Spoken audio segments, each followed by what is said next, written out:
Well, good afternoon. Hello, everyone. Good. I am Karin, and this is Ed Dembozic, and we are with Herd Realty. Yes, and we are also part of the Ramsey Trusted Network, and we started this series of videos really inspired by Dave Ramsey because he did a live event a couple months ago, and he addressed whether the market was going to crash or not.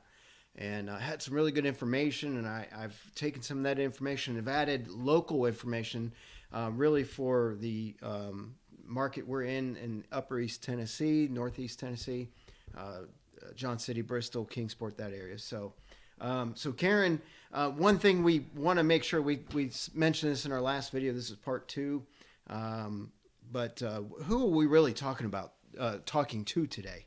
People who are really serious about buying now and that have a savings and some money down. Now, there are some loans that you can get that will help with that partial down payment with the down payment, but you need to have a savings and you need to be ready to buy now. Yes, we are really we are really addressing those people that are ready. They maybe even have a need to buy, but they are not sure whether or not the timing is right. So we're hoping to give you some information that'll help. And last time, and you can check it out on our YouTube and Facebook page, but last time we addressed the question of interest rates. A lot of people are thinking, well, maybe this should wait till the rates come down. We talked about how they're really historically about normal, average. And the way the feds are acting, probably not going to come down anytime soon. But the one thing that is happening is prices of homes continue to climb. We're going to look at that. But that brings me to think about something else we're hearing, Karin. What else Is it going to be like the crash of 2008? And are the house prices going to go down? Yeah, so remember 2008, of course, a much different climate then. A lot of the problems that were going on was based on the fact that banks were giving bad loans. And so not really the same thing here. And really what we're going to talk about today is supply and demand. That's what it comes down to. So the question is, will the market crash? Or will the prices come down? And so let's look at that for a few minutes. So one thing I want to point out is that, as I mentioned, it's supply and demand. But look at the median home prices since 1978. They have gone up steadily, except for, Karin, when did they go down? 2008. 2008, yeah, imagine that. And so that's what a lot of people are thinking. We're going to have that same type issue. But when you look, there is something that is a little different, and that is the growth of homes. And so when you look at that, let me get back to that thing. It's doing it again to me. I'm having some technical difficulties here, but let's see. Hang on just a second. All right, so when you look at the prices of homes, the growth, in 2019 to 2020, they went up 18%. In other words, year over year, a $100,000 home 1 year, the next year went up really to about $118,000. And then you could see that actually went up to about 29% in 20 to 21. That was a huge jump, and that was a crazy year, wasn't it, Karin? It was extremely crazy. Yes, very much so. To 10%, or at least that's the forecast for the year over year for 2020 to 2021. Right now, that this means the prices are dropping, and you will hear that in the news. I heard it today that people are saying, well, the prices are dropping, and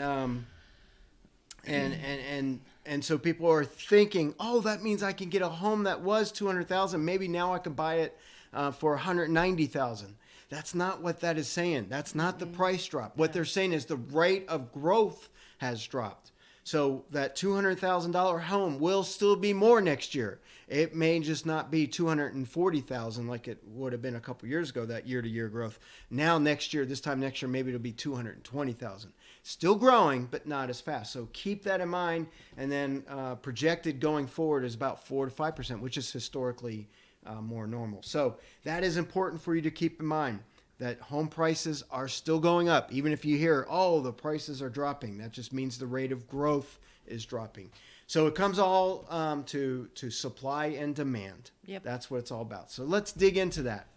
You will see back in 2007, 2008 that the supply was way up there. Mm-hmm. The inventory was way high. And now you look at 2022, look how incredibly low. It is historically low, the supply that's out there. And there's a few reasons for that. But before we get to that, here locally, you will see that the absorption rate, which is really calculating if no other homes came on the market today, and people bought the homes at the rate they're buying, how long would it take for all the inventory was gone? And you're looking at about 1.6 months, and you can see it went down to about a month back in March, and I think the year prior to that it stayed around a month. But here's what this means. A stable market where the supply and demand are about even means a 5 to 6 months absorption rate. We're nowhere near close to that. So if you are thinking that the supply and demand are catching up to each other, that's really not happening. The absorption rate is still showing that we are far lower, and this is locally especially, far lower than what it needs to be a stable level market. All right. Then you can also look at the number of listings, and you can see it's fluctuated. Pay attention to that gold line. That is new listings. And you can see that the new listings actually for the last 2 months have gone down. Ironically, there's been more homes, the active listings are going up. So there's some homes that are sitting on the market a little longer. I think a lot of that's overpricing, but we're going to talk about that in another episode. But the sold listings are actually staying about stable. So again, indications are that we are not seeing a big change in the supply and demand. And so what is driving demand? The supply is low. We're going to get to that in a second. But why is the demand so high? And really, you can look at the millennials. There's 11 million more people in their mid-30s, and that's considered the prime buying age for homes, than there was in 2008. And this has been steadily increasing for a couple years. The other thing that's important to our area, again, we're trying to address our local specifically market. Our local market, and that is the fact there's a lot of people moving here from other states like California and Washington. There is a great migration going on. And so some areas of the country are going to see a flip of this. There's going to be more more supply than demand.